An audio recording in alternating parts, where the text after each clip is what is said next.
Hello everyone, my name is Neil and welcome to our exam exercise walkthrough from esl-lounge.com. Today we're working through B1 Preliminary, Reading Open Cloze, exercise number PET197. Let's start with number 1. The lift is blank of order. We have to use the stairs. The correct answer is out. The phrase out of order means that something is not working properly. It is often used to describe equipment or machinery that is broken or malfunctioning. Another example, the vending machine is out of order, so we can't get any snacks.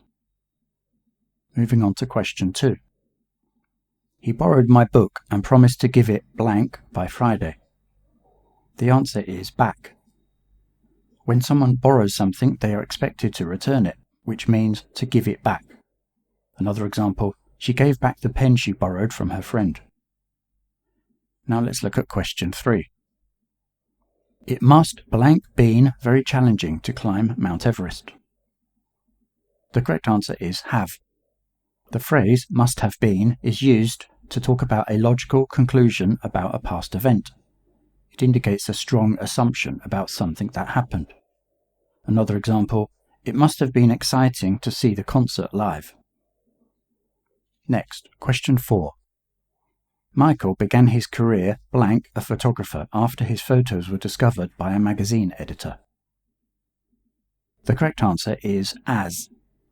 The preposition as is used to describe someone's role or job.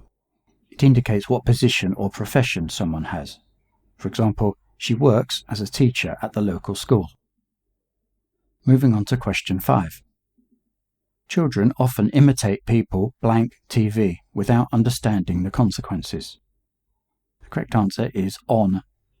The preposition on is used when talking about something being shown or broadcast on television. Another example, in the evening he sat down and watched the news on TV. Finally, question 6. According to the recipe, the dessert should blank served chilled. The correct answer is be. The verb be is used here to form the passive voice, indicating that the dessert should be in a certain condition when served. Another example, the soup should be served hot. That's all for today from esl-lounge.com. Thanks for joining me. See you next time.